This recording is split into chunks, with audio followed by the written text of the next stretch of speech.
Hey everyone, welcome back to Move Abroad Monday. So today I want to talk to you about something that I think stops a lot of people from moving abroad. And this is the idea that you have to move abroad. You have to move abroad forever. And this is a very permanent decision. And so I think that this is one of the reasons why people get stuck with deciding their move abroad is just having to have it all lined up, having to have the long-term plan. And they approach moving abroad like they're deciding where they're going to spend the rest of their lives. And so that's what I'm going to talk about today.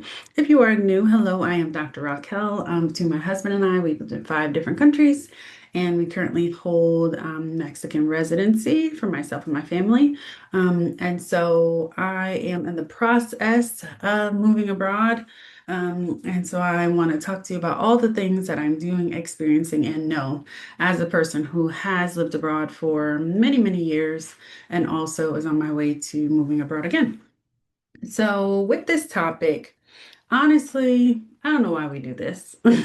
So, you're a responsible person. I feel like it's just something that you learn as a responsible person. Like you must have a plan A, B, C, D, E, F, G. And I think sometimes when we have that mindset, it holds us back from like what could be awesome right now. And so it's always good to like be responsible, but I think sometimes that responsibility might be holding us up. So yeah, that's what I want to talk about today because like that logic, it is logic that we don't really apply to a whole lot of other things. Like we take a job, we have no idea how it's going to be. We don't plan on being there forever. We move to a new city. We have no idea how it's going to be. We don't plan on having to stay there forever. If it doesn't work, we go somewhere else. We buy houses. Sometimes it's like, okay, I want this to be my forever home. But most people buy starter homes, meaning that's going to be your first step. We start relationships with people. We don't know who they are, and we don't know where the relationship is going to go. But somehow, when it comes to moving abroad, we suddenly feel like we needed a 20-year plan. Okay. So, lately, I've been thinking about this more because one of the questions that people keep asking me is like, how long are you planning to stay abroad?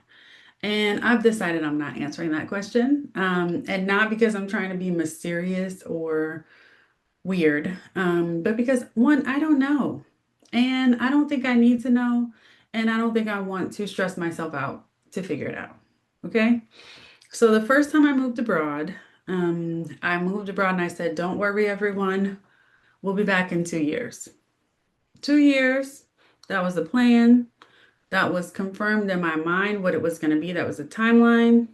And then two became three, three became five. Before I knew it, I had spent 8 years abroad and I was still there. And not because I planned it that way. It was just because life happened, opportunities happened. I got a new job. I had one job while I was in Germany. I got a new job in Belgium. We had a baby abroad. Just things happened. Life happened. And every time it was like, should we go? It's like, no, it is amazing here. Okay. I remember like just walking the streets of Antwerp, Belgium, and just thinking like, I absolutely love this place. Like, this is the place where my soul feels free. I love Dutch. Dutch is my favorite language ever. So I love Dutch. I love learning Dutch. I love speaking Dutch. I love being in a city where I could walk out my house and then just go walk, take a bus, take a tram wherever I wanted to go. I could take a train to Amsterdam in 2 hours, to London in 2 hours, to Paris in 2 hours. I could take a bus to Paris for 15 euro.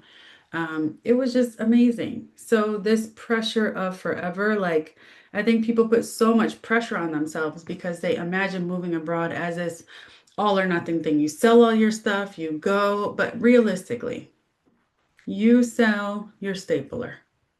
You can come back to the United States and buy another stapler. You sell your shoes.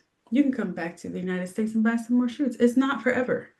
And so I think we just have to get this mindset out of our mind.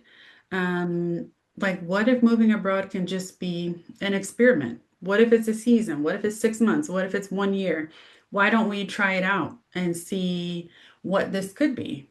What if it's just long enough to answer the questions that we've been thinking for years, which is, do we really want to live abroad?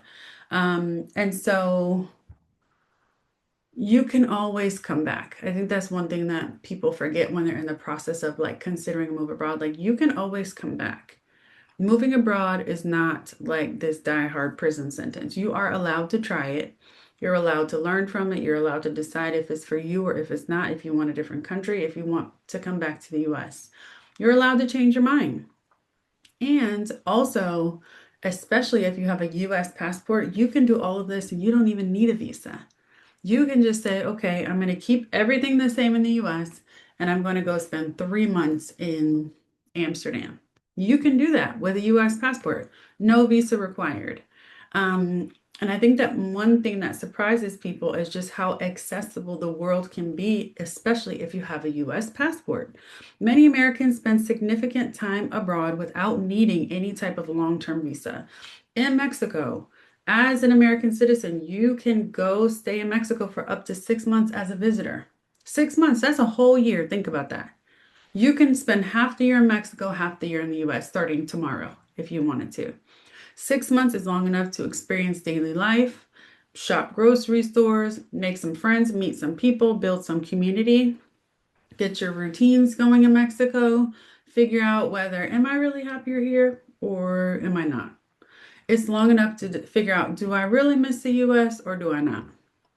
So you can really start to build a life elsewhere and try it out first, especially if you have a US passport. We have power in our passports.